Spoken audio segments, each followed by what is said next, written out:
Hello, everyone. Hello to everyone. Welcome back to the Radical Edge of HR, powered by HR Knowledge Source. I am your host, Tanya Hawley, and I'm so very excited to be here with you once again. It's been a little while, so we're happy to be back. And today's topic is who's responsible for employee engagement. And of course, I've got the expert with me to discuss this. And let me just bring him right on in. We have today Mr. Troy Taylor with HRKS. Hello, Troy. Welcome back. Hey, Johnny, how you doing today? I'm doing great. I'm so happy to have you again. Thanks for coming and hanging out for a little while. Absolutely, thank you. Can you please just introduce yourself to everyone officially and tell them what you do at HRKS? Sure. Again, my name is Troy Taylor. I'm a executive coach and a trainer, and I am the practice leader at Career Blueprint Pathways, and that's a division of HR Knowledge Source. Wonderful. Thank you so much for sharing that. So, as I said, everyone, I got the expert with me. So, we're going to pick his brain a little bit about who's responsible for employee engagement. And it may be something you never even thought of. You may be thinking, employee engagement, what? People just talk to each other and what? Somebody has to be responsible for that? Well, let's talk about it and find out. So, to get started, Troy, could you just first define employee engagement? Because some people really may not know what it is. Yeah, so when we think of employee engagement, just the level that people are engaged in their current role, right? And so you have company, you have employees, and they're there to do tasks or projects. And so how much are they engaged in doing their work? Like how do the whole realm of that is called engagement. How effectively do they do it? How open-minded, how much do they apply themselves? Things of that nature, right? And so when you say the term employee engagement, people understand it as a general concept, but often really don't understand what it means from that standpoint, or think of it as something that could just happen. Okay. Very good. Right. That's what I think a lot of people think. It just happens. Sure. So, how engaged are employees? That question. How do you gauge that and Yeah. just for the work? Yeah, great question. So, in a current study from Gallup of the State of Global Workplace from 2022, right? Mm-hmm. So, when you think of 100 people in business, right? So, the stats tell us now that out of 100 people that may work at a company, 21 of those people are really engaged, right? They're there to do their work. They're moving Wow. forward, moving the initiative forward of the company. But then they say 19 people are actively not doing their work, not engaged. Kind of they're there, but they're like, it's okay, but I'm kind of not I'm kind of not doing my work. And the other 60% of people are there just kind of along for the ride. Hey, I do just enough to be here. I'm not going to do any more. May or may not do less, and I'll just leave it at that. And so Mm, that's significant, right? So we're talking yeah. about 79% are not engaged, and some of those are actively trying to sabotage what the company initiatives are doing. And so that's the state of the last poll of 2022 in terms of the state of the global workplace. Wow. That's a large number. Hmm. You know what I thought of when you said that? I thought of when people say they have, and this is primarily women, they have when they're expecting, they say they got a baby brain or pregnancy brain, or if they're getting ready to get married, they got a bridal brain, and they sort of check out because they can't Yeah, concentrate or focus. yeah, I think those people aren't engaged. That probably falls into that. I mean, so I guess it could have something to do with what might be going on in someone's life at that point in time as well. yeah. It could be a lot of different reasons. So when you look at the 19% of people who are actively so they're actively sabotaging or just not doing work, right? So they're making a conscious choice, and then Mm, the other 60% are kind of in a state of I'm here, I may be distracted, I okay. kind of know what's going on, but I'm not going to put any extra effort into it. And so it could be a lot of different reasons why they're kind of just sitting in that state. And so that's the part where where that 60%, that's the part where something can be done about it. If someone is actively not doing it, then that's probably a different conversation. But for that other 60%, that's something that companies can do something about. Okay, very good. All right. So that was very interesting to me. That statistic. I didn't realize that many people are slacking. No, I'm just So my next question is interesting. How has working remotely impacted employee engagement? That's a big deal right now because everything has changed since COVID. Yeah. So it's interesting. So you have like kind of two sides on a coin. So first, what I would say is it always depends on the role, right? There's certain roles that can work remotely, and there's other roles that either you can work remotely or it's not ideal given the task or the responsibilities of that person in that given role. And so when we think just in general, what are the benefits? The impact of working remotely, the benefits, right? And again, the Mm-hmm. statistic tell us that remote work, it allows for a more inclusive workforce, right? People can be Mm-hmm. from other areas, can be differently abled, and so there's benefits to that. Some workers report being remote, being happier. It opens the door for self determination. Hey, I'm driven to work at certain hours. That's my prime time hours of work, but it may not be the typical work day, but I still get my hours. And also, a lot of employees report better work environment, being comfortable in the space that they're in, and fewer Mm-hmm. interruptions. And so, when you think of some of the consequences or negative impact per se, 96% of the executives say employees that work virtually have a disadvantage than those that not being in the brick and mortar, right? Being connected to their other workers, fewer opportunities to be connected, um, and other opportunities that may pop up, right? That kind of conversational, impromptu meetings kind of things. And also, sometimes executives rather, can view the lack of employee engagement as a sign of subpar performance. So if I kind of don't see you and you're really not engaged, Mm-hmm. right, or your camera is off, I Mm-hmm. can pursue, I can make an assumption that maybe something else is going on. And so there's, studies that we said sometimes people don't want the camera on or they're doing work, and there's always space for that. And there's something to be said for when we're actively doing projects and we're working on engage. If Troy never has his camera on and he's not saying anything, is Troy really there? Right. And so that Right. just opens the door. And the fact that it opens the door for that question, that in itself becomes a distraction. Mm, good points. Let me just acknowledge we have a few people here remotely. Okay. I said remotely. I mean online commenting. I want to welcome. Thanks, Artie and Alma are both here, and Calvin Rich. Um, Alma has hashtag quiet quitting. Right. Yeah. Yes. Yeah. And she also says that McKinsey stated a large part of that 60% included poor career advancement. Hmm. Hmm. Yeah. Absolutely. And so, and again, that falls under the heading that 60%. There's so much that can be done to kind of change that course of it. Because when people to use the term quiet quitting, it's kind of like I'm here, but I'm not really doing my work. Right. And so, Mhm.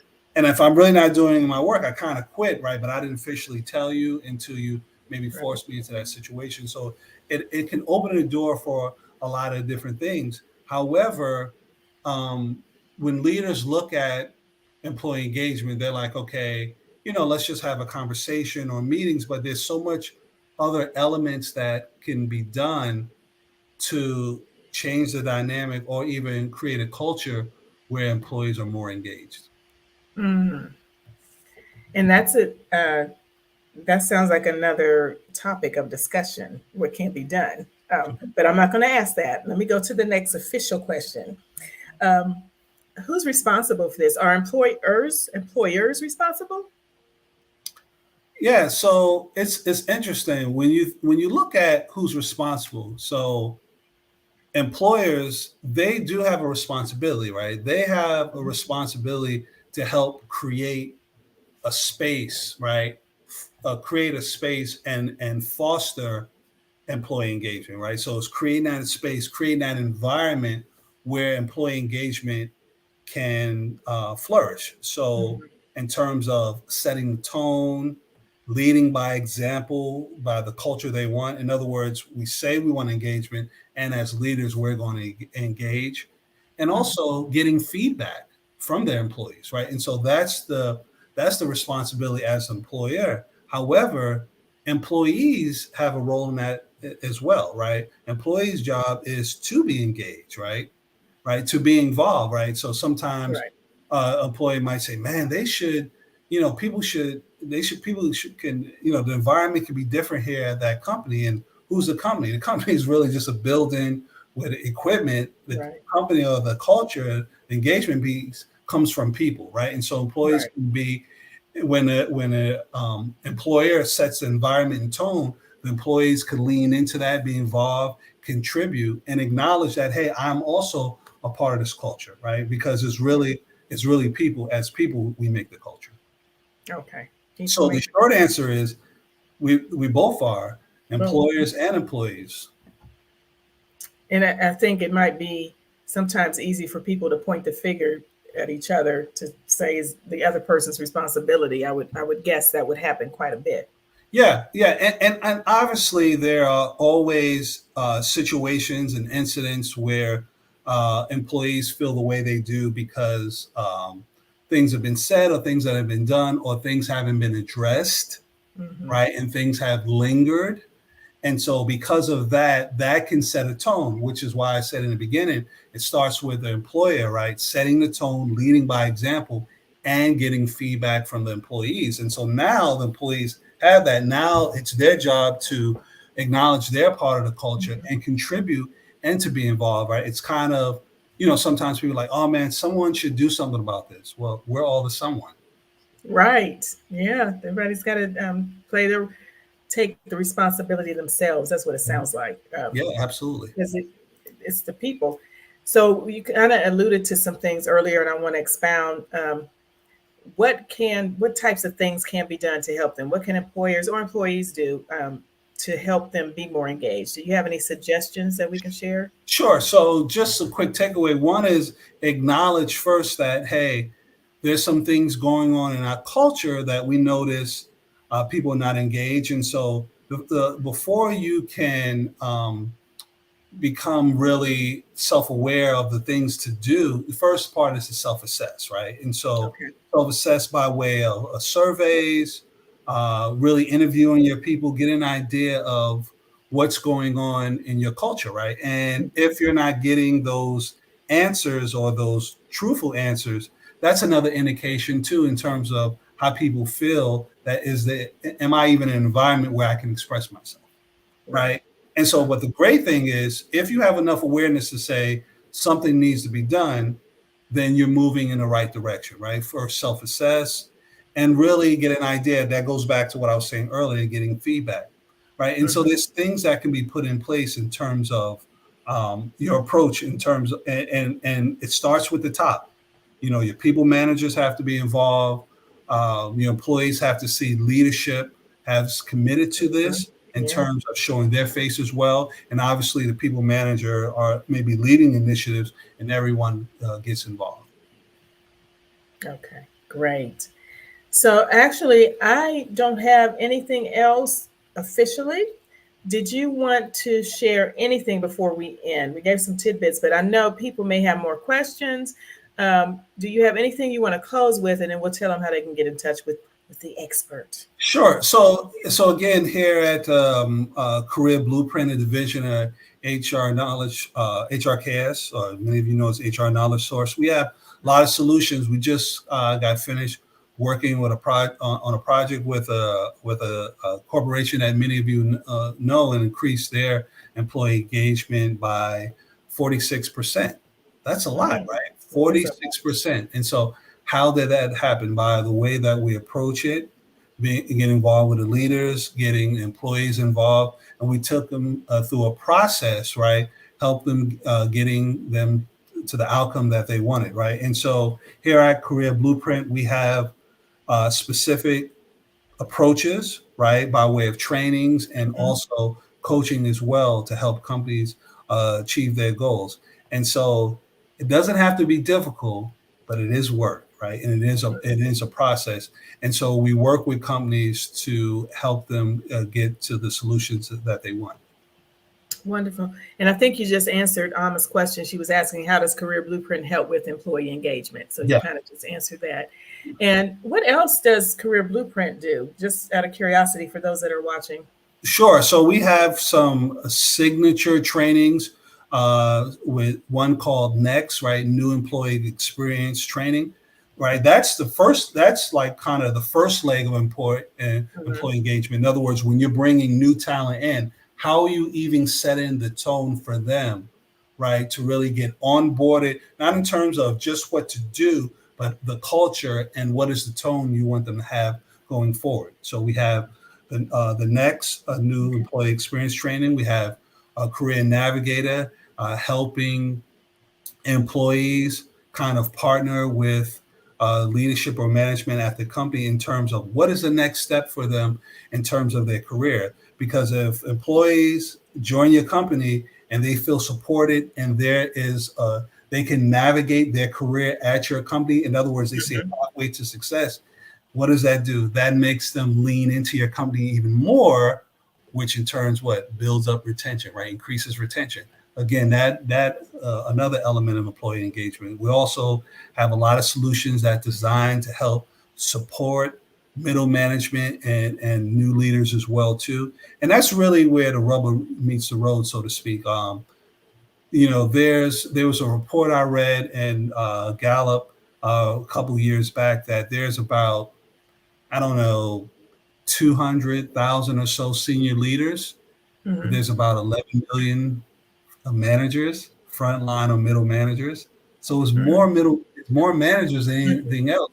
And so those are the individuals that need the support, need the training, right? Right. How do they do less than more? How do they help lead the team? Sometimes uh, individuals in these positions are not leading well, which can turn to lead to Yeah. retention issues. And it's not because they want employees to leave. It's because a lot of times they overwhelm and not support it, right? And so we Mhm. have a process. We have a training for that as well, mindful manager, and also just some other elements in terms of what are you experiencing as a leader or as a company, and we can customize kind of that solution that's specifically for you, which is really what makes HRKS stand out as opposed to some of the other big time consultant agencies where they come in and kind of like, hey, we have this big solution and you automatically got to do this, right? Right.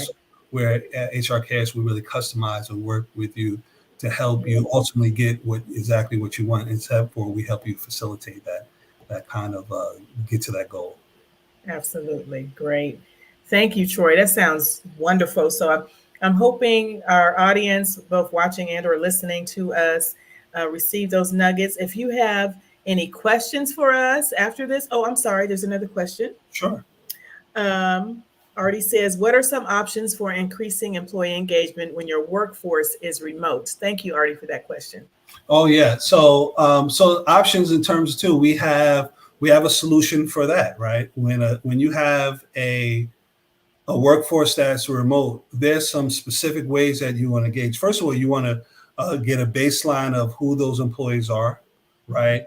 And you want to get a definition of terms of what does engagement look like for us that have half of our workforce being remote, right? And so Mhm. that takes kind of identifying. So we help companies get clarity on that. We help them put some processes in place in terms of connection. And again, it's really about management and also employees leaning in and to do the work. And then sometimes companies are like, I'm kind of not sure what to do, but we do, and we're here to help.